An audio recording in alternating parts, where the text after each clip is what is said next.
Jelang penerimaan calon jemaah haji 16 Juli mendatang, penjabat Gubernur Sulawesi Selatan Sumarsono meninjau persiapan asrama haji Sudiang Makassar. Sebanyak 15.868 jemaah calon haji akan diberangkatkan melalui embarkasi Makassar.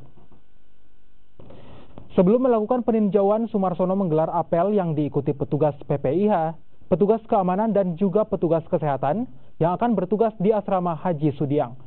Sebanyak 35 kloter yang akan diberangkatkan melalui embarkasi Makassar dengan 15.868 jemaah calon haji.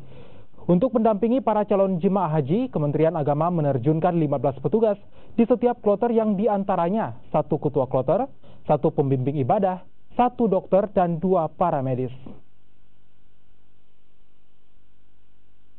Saya apresiasi dan luar biasa.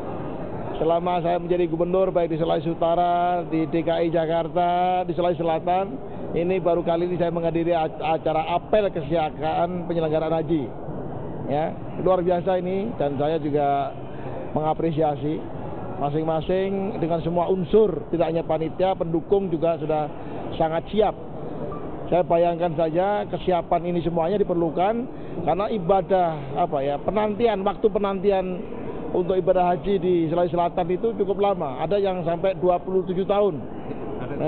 37 tahun bahkan. Ya, profesi lain.